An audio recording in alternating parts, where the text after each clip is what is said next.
ఒకప్పుడు కమ్యూనిస్టు భావాలను గౌరవించిన పవన్ కళ్యాణ్ ఒకప్పుడు సామాజిక సమీకరణాల కోసం బీఎస్పీ మాయావతి లాంటి వాళ్ళతో పొత్తు పెట్టుకున్న పవన్ కళ్యాణ్ ఇప్పుడు తాజాగా కమ్యూనిస్టుల్నే అగౌరవపరిచేలా మాట్లాడారు అనే దానికి సంబంధించి తాజాగా ఇప్పుడు సిపిఐ నేతలు రామకృష్ణ అలాగే ఈశ్వరయ్య ఆయన మాటలను ఖండించారు.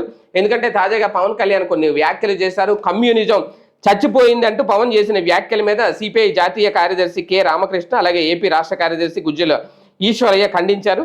పవన్ తన వ్యాఖ్యలను వెంటనే ఉపసంహరించుకోవాలని డిమాండ్ చేశారు. రెండు తెలుగు రాష్ట్రాల మధ్య ప్రాంతీయ వైరుధ్యాలను పెంచేలా పవన్ వ్యాఖ్యలు చేయడం సరికాదు అంటూ సిపిఐ నేతలు చెప్పుకొచ్చారు. కుర్చీ కోసం వెంపర్లాడే పవన్ కళ్యాణ్కు కమ్యూనిజం గురించి మాట్లాడే నైతిక అర్హత లేదు అంటూ ఆగ్రహం వ్యక్తం చేశారు.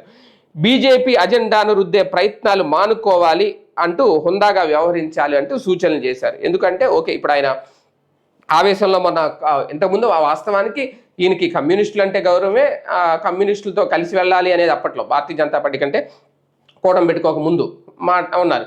అంటే సడన్గా ఇప్పుడు ఎప్పుడైతే ఈ వ్యాఖ్యలు చేశారో కమ్యూనిస్టులు ఊరుకుంటారా? అంటే ఇప్పుడు ఒక పక్క తెలంగాణ ప్రజల్ని కిలికేశారు, వాళ్ళు అసలు ఊరుకోవట్లేదు తెలంగాణ కమ్యూనిస్టులు, ఇప్పుడు వీళ్ళు కూడా తయారయ్యారు. అంటే ఎందుకు ఇలాగ అందరినీ కెలుపుకుంటూ వెళ్తున్నారు పవన్ కళ్యాణ్ గారు, ఏం ప్రయోజనం అనేది ఒకసారి ఆ పార్టీ నేతలు సైతం చర్చించుకుంటున్నారు.